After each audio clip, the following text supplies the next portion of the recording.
take the decisions together, make shura, right? Make consultation with each other. Do not be a dictator, right? You should take decisions together and discuss what are the pros and cons of every decision. This is very important. This number 35. Sometimes you see families that have been married for 30 years and they never pray together at home. The husband prays, then the wife prays, and then the children pray. How will they learn, the children for example, how will they learn the value of prayer and the beauty of congregational prayer if you don't do it at home? You should pray together, either pray at the mosque, that's preferred for the men. When you are not praying at the mosque, you should pray together at home. And you should give the leadership, for instance, to your children to lead the prayer. You want your children to grow up as having confidence in themselves. You start the confidence at home. For instance, if your child has achieved the puberty age, let him lead the prayer, not the father who always leads the prayer. How is he going to learn leadership if he never led the prayer, right? So let your children lead the prayer and call adhan at home, have them participate since very young age, and pray you, your wife, and your children together. Read Quran together, even for 5 or 10 minutes. The whole family reads Quran, and more importantly, not just reading Quran, understanding the meaning.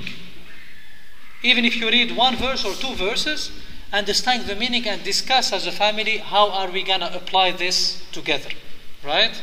This is very important.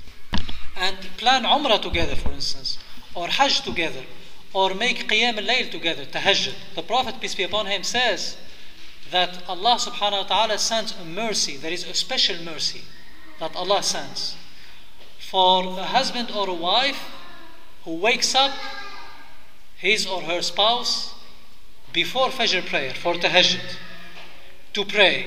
And if he or she does not wake up, to sprinkle some water to wake him up. Now, even if you are angry, do not do a whole bucket, right?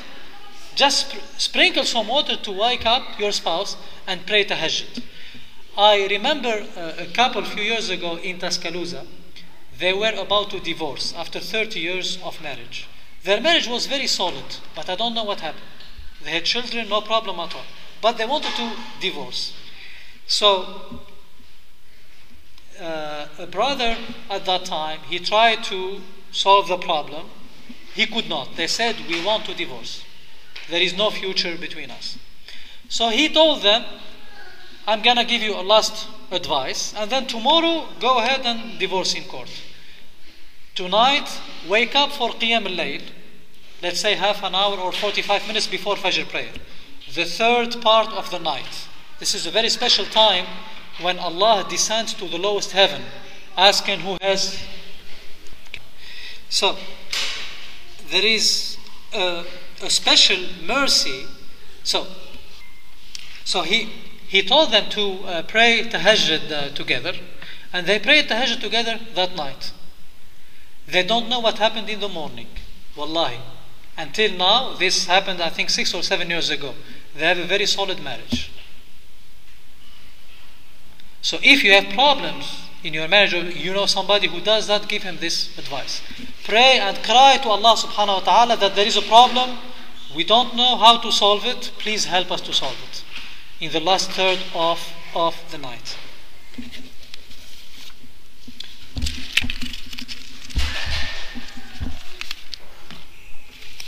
The next point, always pray for your spouse. In your prayer, when you are prostrating, pray for your spouse.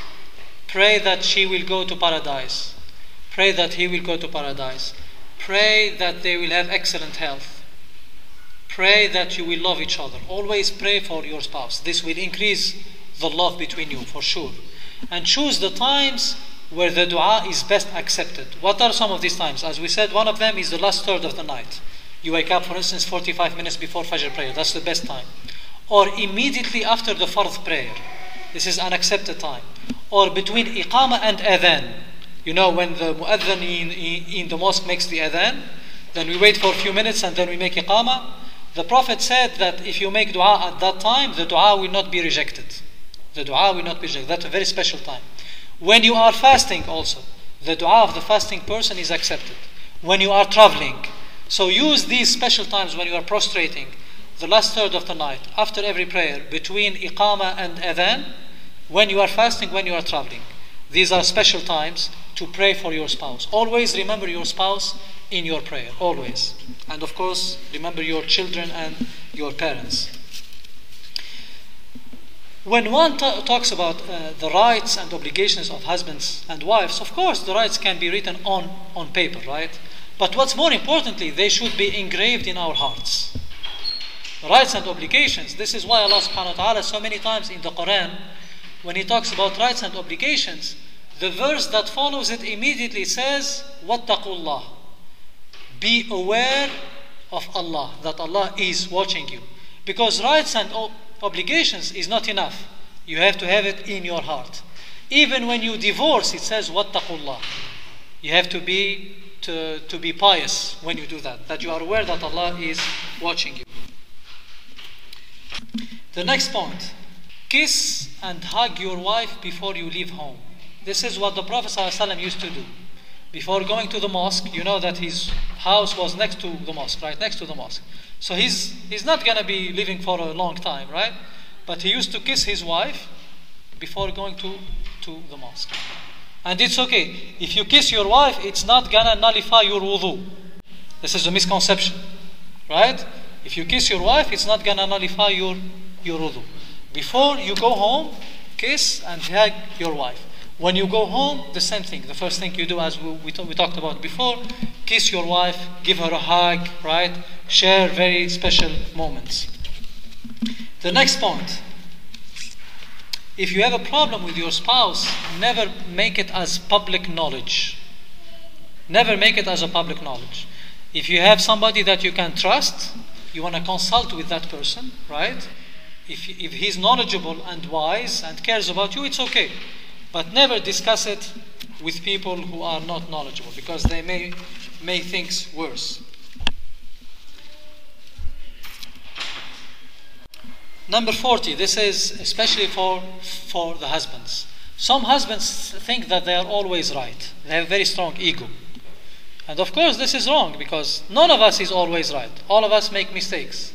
We should be careful that oftentimes, even if we don't realize it, we are making mistakes. So we should be aware of that I may be wrong. One should have that attitude.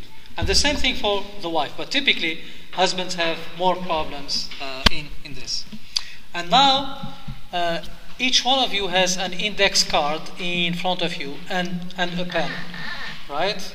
Does anybody has an index card and something to write with? Yes or no? Yes? Who misses an index card? Everybody has an index card? Okay. What I want you to do, inshallah, in the next 120 seconds, right? Write 3 or 4 things that you love about your spouse. The 3 or 4 top things. For people who are not married in this room, write 3 or 4 things about your parents. So you are not getting off the hook, okay? Write 3 or 4 things that you love about your spouse. For sisters as well as brothers. So everybody should do this, inshallah. Write 3 or 4 things that you really love, you appreciate about your spouse. Sharif, including you, it's okay. Yeah. I know you are shy, but you should. Yeah.